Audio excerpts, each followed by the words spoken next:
So lost and weird. Okay. So hi, I'm new here. I love Dr. K videos on YouTube. It's something that has been helping me a lot. I'm 23 and I have a feeling of emptiness inside and a strong need for human warmth, almost like a child. I think that that's creepy, but it's how I feel. I have a hard time socializing. I hate the sense that I have to put a mask on. I feel like I'm being false and isolated from everybody. It's like we all individually live in our own small islands and we are alone forever trapped inside. It's weird.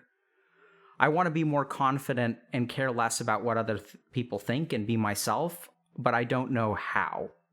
I just feel alone. Okay, this is a really great post because I think there's a really tricky problem about that we run into when we lack confidence and have trouble making connections with people. So let's just think through how this works, okay?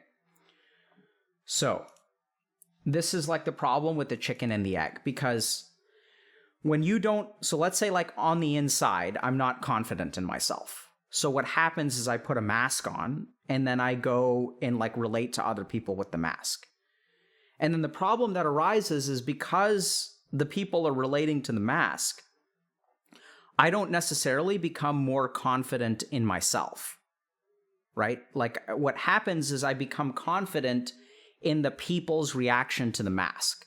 So as a person, what I think, so for example, I'm Alok, and then like, let's just call the mask Dr. K.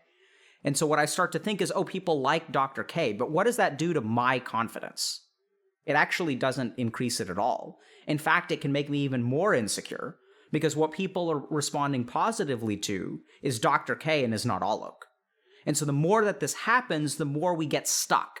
So now I know that people like Dr. K, and I think that they may not like me because they clearly like Dr. K. What if I show them the rest of me? Like, there's no way that showing them the ugly bits on the inside of my psyche is going to get them to like me more than what they like Dr. K as, right? And so then I get stuck because, like, what happens is, like, people start to love Dr. K more, and the more that they love Dr. K, the harder it is to be Alok. Because then it's like, oh my God, like, I can be this, and then people will like me if I continue to, like, be Dr. K. And so what happens is we get addicted to wearing the mask because we think other people are addicted to the mask and that they won't like us on the inside. And then we get really, really stuck because we know how to put on the mask. We know how to get good reactions from people. But we get more and more stuck and we become more and more insecure. And then we wind up feeling empty on the inside. We long for human connection, but we don't want to risk it. Right? It's all an issue of risk, because if I take off the mask, what are people going to see? How are they going to react? What if and it hurts. It's fear. There's like fear, right? What if they don't like me on the inside? And it's tricky because the very adaptation that we use, which is the mask, which is to like, you know, make it easy for us to interact with other people, becomes our curse. So our solution is the problem. The fact that I put on a mask, that I don't behave authentically with people because there's so much ugliness on the inside, because I'm so insecure, actually reinforces that insecurity, and that insecurity will never get fixed.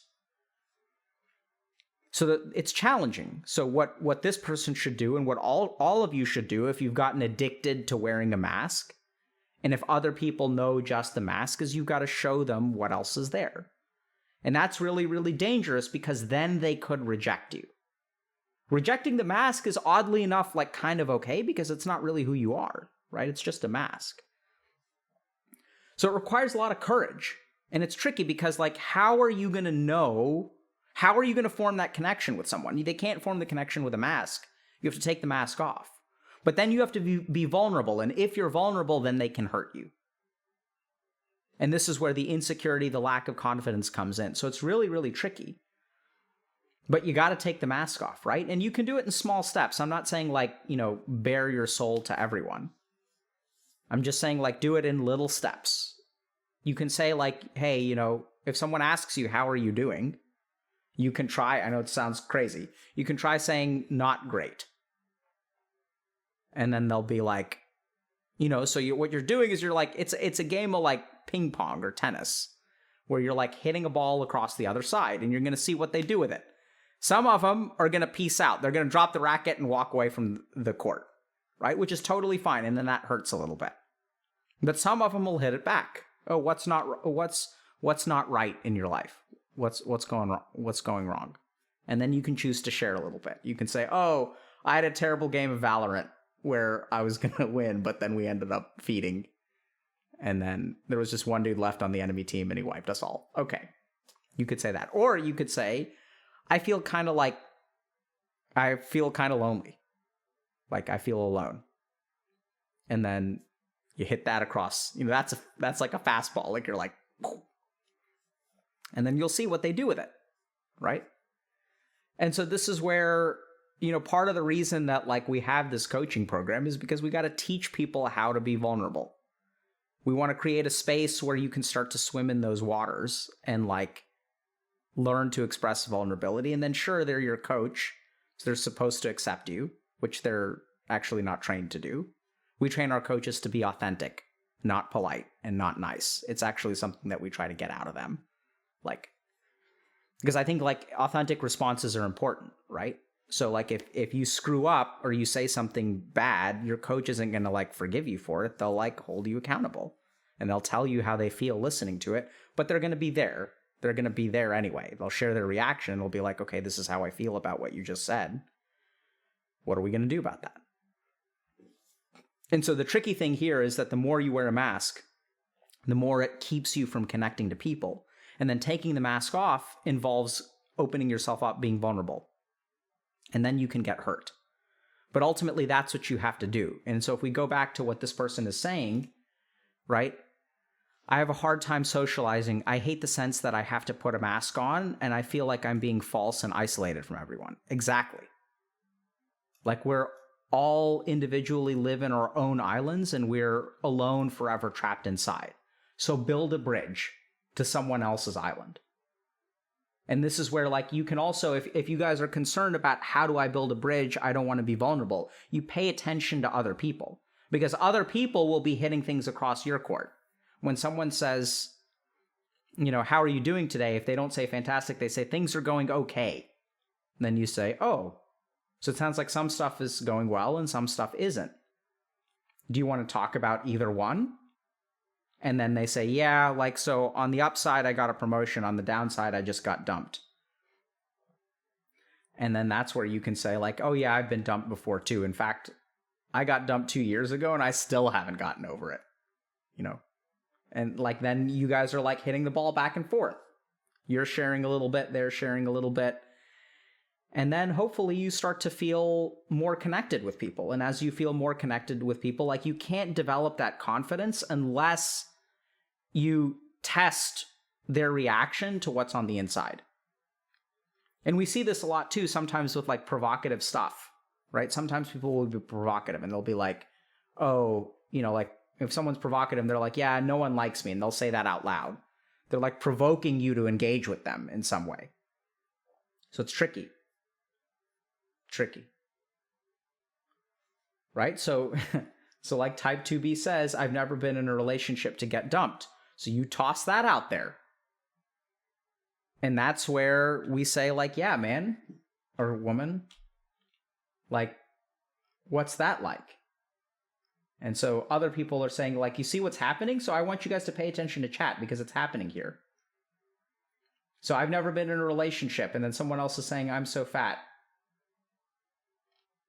And like other people are like opening up a little bit. See, like if you guys are reading chat, this is where like people are making, people are like putting themselves out there, right? So you can add someone else in the chat. So someone else is like, I'm the opposite of fat. So now we're talking about fat gang. I'm ugly. I'm this, I'm that. So now this is where we as a community, we come together and I'm going to ask you guys the question, what's it like to have a body that you're unhappy with?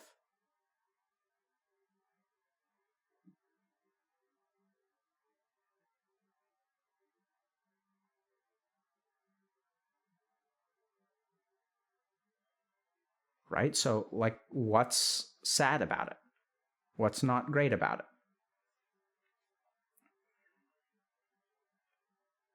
So one person says it's very restrictive. What's restrictive about having a body that you're unhappy with? What's anxiety inducing about it? I can't feel free. What keeps you from feeling free? What does your body restrict you from doing? Thanks for the host, by the way, Teldu.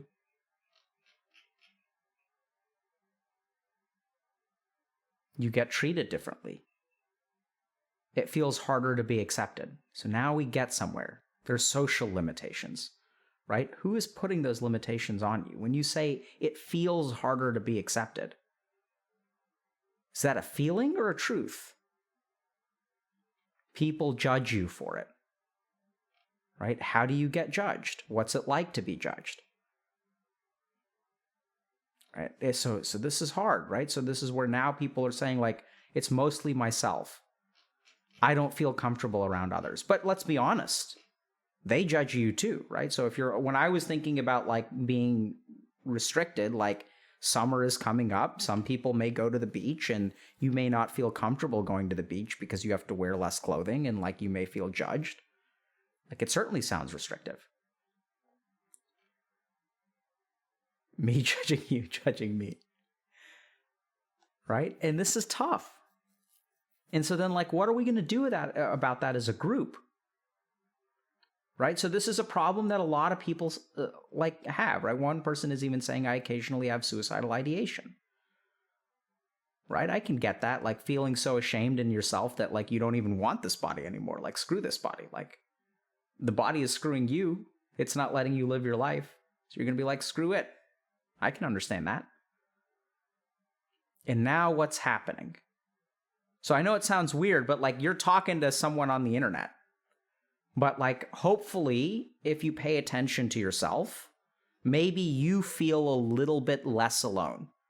Even with no like direct interaction with another human being, right? So we have this weird Dr. K interacting with Twitch chat. And so it's kind of like, but like this is good because you guys have taken a very safe step forward in being vulnerable, which is like being vulnerable to people in Twitch chat. And like they can't see you, they can't judge you, but you can hear them and like we all share an experience. That's what we're about. And so this is where like, this is why we kind of have our group coaching model, because there's always this problem if you work with a therapist or a coach, which is that like your therapist is paid to accept you. They're paid to do it, right? So if you like go to a therapist and you say like, oh, I'm a disgusting, I'm like, my body is hideous. The therapist is like, no, it's not. You're beautiful on the inside. I think you're a wonderful person. And then there's some part of you that's like, well, you're paid to say that. And so this is what I really like. I think the most important thing about group coaching is like, it's not about us, right? It's like about you guys winning each other's respect. Because sure, your coach is paid to like you. I mean, that's not actually what they're paid for, but that's how it feels, right? That's how it feels. And so when you guys share this stuff with each other, like this is what the connection for the community is about. This is why this person posts on Reddit. And let's just go and take a look at this real quick. Right? What are people saying in the comments? So like even this is enough. Like I can relate. Don't have answers for you, but you aren't alone at being alone like that. Right? And then like, thank you. And then this person's like, did I write this? I was thinking basically the exact same thought, especially about the island thing. Perception is reality, and therefore we all live in our own world alone. I personally think it comes from an intrinsic lack of self-worth. Great, so someone's been doing some self-reflection. If I don't have the worth I have to be someone else to be valued by others, so I never show my true self. So this person's been perfect. Basically exactly what I said. And so we could both be wrong, but at least we'll be wrong together. And if I never show my true self, then none of the connections I've ever made are real. Ironically, reading this makes me feel less alone. I hope we figure this out. This is basically this is group coaching happening on Reddit. Right? And then like this person's great too. Why do you have to put a mask on? And so this is what the AoE healing is about. Like so the problem is that, you know, here's the problem, is that we all feel like islands, but we're all one connected landmass. We're like a continent. It's like Pangea up in here. And then like everyone's like, oh, I'm on my own island. And why are you on your own island? Because everyone's wearing a damn mask and no one talks about like what they're feeling. So when one person goes out there and is like, oh, I feel alone and I feel like I'm on an island, and they're all like, hey, we're all on islands too. No, you guys are on the same loneliness island. And it turns out that it's actually Pangea. And how did this interaction happen? It's because one person went out there. So I do, I'm trying to think about this, but hold on, let me just think about.